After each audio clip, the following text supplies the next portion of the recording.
on the stage today, and I mean that literally. We have Daenerys, we have Cersei, we have Jon Snow, we have Tyrion, to name but a few, all very much on the edge of something disastrous happening. The mood is somber. It's, you know, world leaders uniting and disagreeing about how the world should be run. It can go south very quickly, and that's the brilliant part of the sequence, because you know how quickly things can turn on this show. It's a potential powder keg. So no matter what's happening, no matter who's meeting who, the potential for things to completely explode is always there.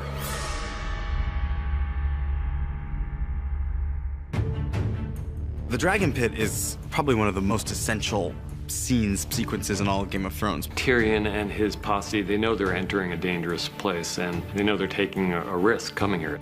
You have 60+ hours at this point of main characters who you are really invested in, and it's enjoyable to put people together who haven't been together before and see how they would react to each other. It's people becoming aware of the smallness, I think, in their nature. No matter how much they fight each other, there's a bigger threat to life than just who's on the throne.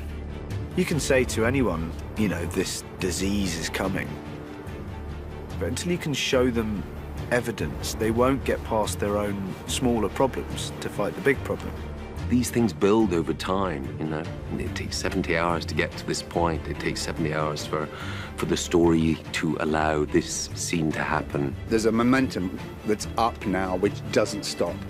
So that's really exciting. It's incredible because I am the new kid on the block.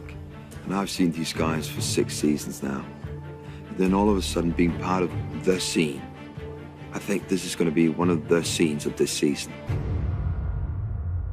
The Dragon Pit epitomizes the central challenge of Season 7, where we have, I don't know, a dozen of our principal characters all in the same place, many of whom haven't seen each other since a very dramatic incident years before between them. So that scene was incredibly tricky to write and incredibly tricky to film. You want to be able to service all of these characters, and that was tremendously fun to plot out. Conflicts between people, friendships between people, which ones you wanted to highlight and which ones that you're going to have to let fall by the wayside. You have, you know, it seems like dozens of little mini scenes. So we had to find great moments and character interactions and story for all of these characters. It was just so much fun to write for all these guys together. It kind of forced us to really explore what the different tonal variations were in those reunions. You know, it's trying to keep an eye on what they're all there for. I mean, they're all there for a reason, which is to discuss the possibility of an alliance and whether that's even possible with these people who have so many reasons for hating each other and so few reasons for trusting each other.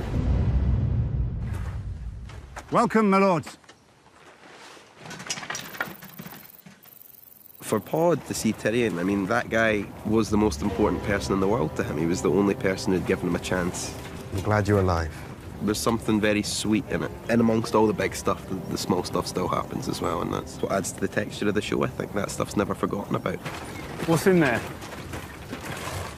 Fuck off.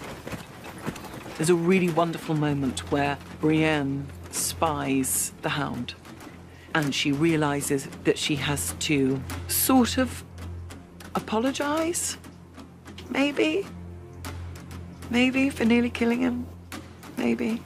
But she also brings to him the news that she knows he wants to hear, that Arya is alive and Arya's home.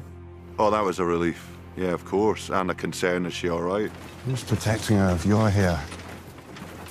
The only one that needs protecting is the one that gets in her way. And then it turns out that we don't need to worry about Arya, because I've taught her everything. What I love about Tyrion and Bronn's relationship is they know exactly who they are. Tyrion prods him a little bit about how much Bronn is doing things out of self-interest. Don't you worry about me. I'm doing all right. Looking after myself. Are you? Helping me to arrange this meeting wasn't exactly looking after yourself, was it? It's your head Queen Cersei's offered a bag of gold for us, not mine. Knocks on his tin heart a little bit. Knows there's something in there. It's good to see you again. Yeah, you too. You have Cersei seeing Tyrion for the first time in a long time, her mortal enemy. So the first time they lock eyes when she walks in, that's a moment.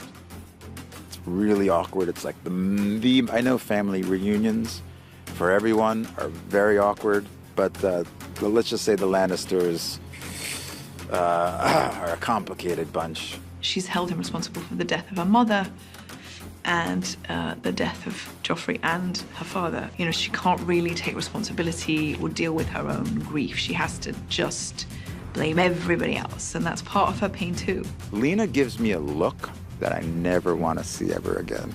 It's, yeah, it almost flattened me. I wanted to hide. Met my brother. That was good. I had a standoff with him, which was great fun. That was great. Ignoring a very serious situation, the Hound just goes straight to him and goes, basically, you and me, pal, we haven't finished. You're getting it. There's a non-verbal 4 or 5 second thing between Cersei, Jaime, and Brienne.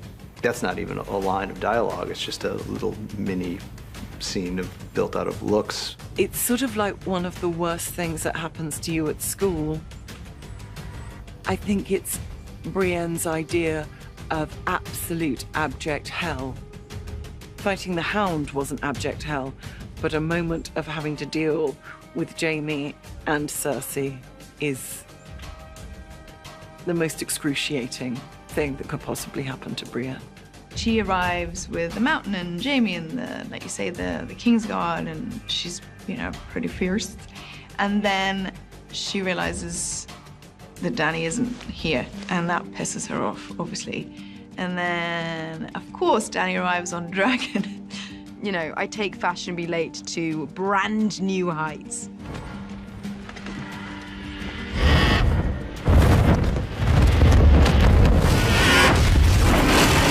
She's very theatrical with her entrance, though. Yeah. It's kind of funny that you go, wow, she really has to show off her power, but fair enough.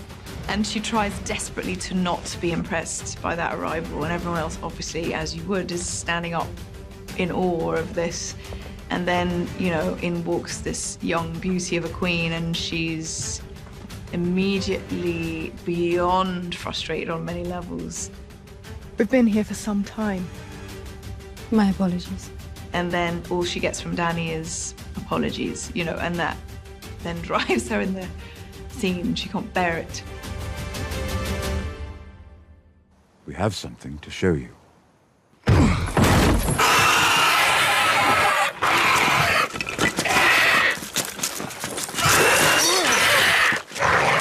Well, for me, being a horror nerd, I was slightly giggly. So I was like, oh, my very own zombie. She has never, ever seen anything like this before. And this is a creature that defies her. This is a creature she doesn't know how to disable. She doesn't know how to kill. This is something else. Daenerys has seen it, and she's aware of it, and it's frightening, but she is just watching Cersei. Like, she just needs to know that this has affected her. You know, she's always had that notion of creatures like this, that they don't exist, and it's nonsense. And so I think when he's there, she's back as a kid, just, you know, realizing everything her grandma, her nannies told her was real. She's staring into a face that she never thought existed. For Jaime, this is like definite proof that there is no choice. Clearly, this thing, we have to deal with this, and he believes them all. He believes his brother, but he also believes Daenerys and Jon Snow when they say that they saw 100,000 of these beings. That's where his head is. You know, the world could end in 5 minutes, but he is absolutely one-pointed, focused on, I have never seen this before. This is amazing. I could really do things with this, you know. There's this beat in the scene that I really love, because I have a line where he's like, he's just seen the White Walker, just died, and he realizes this is the first thing he's ever seen that terrifies him. And that's like a new emotion for him. You know, like, oh, that was an interesting feeling.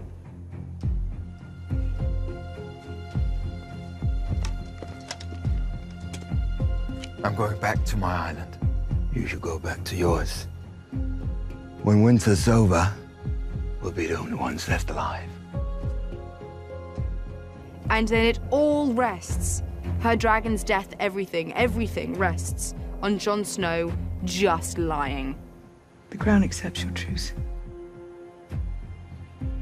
In return, the King in the North will extend this truce. He will remain in the North where he belongs. He will not take up arms against the Lannisters. He will not choose sides. They've got a plan of action. And then it all kind of falls apart with Jon's honor again. It's like, come on, dude. Like, it's all you gotta do. Just this one time, just tell a fib, and he can't. He just can't. Like, that was the bad move. That was a bad choice, but thanks so much. I am true to my word. Or I try to be. That is why I cannot give you what you ask. I cannot serve two queens. Tyrion, knowing his sisters so well, knows that that's not going to go over well. And of course, it doesn't. And when Jon does that, the whole thing crumbles. So it's sort of like, I get it, but Then there is nothing left to discuss.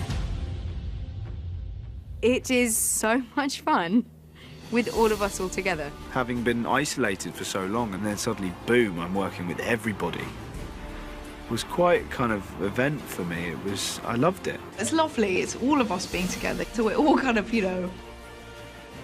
that was really exciting because we are all just a big happy family. And that extended to after work, unfortunately, because we had way too much fun. Usually like here, you're on set and then you have a couple of other actors to hang out with. Suddenly we were like 10, 15 at the same hotel. It was just a recipe for disaster. But it was fun, though. Having been so invested in the show for so long, for so many years, it's just so thrilling. And I was personally very excited to finally meet Daenerys. And I hope for the fans that they see a satisfying realization of what I think they've all been maybe waiting for, is for these worlds to be collided. Those 10 days were 10 of the most enjoyable days I've ever spent doing this show, because it's all these people having such an excellent time just being in each other's company. I will never forget those days on that set. They were outstanding.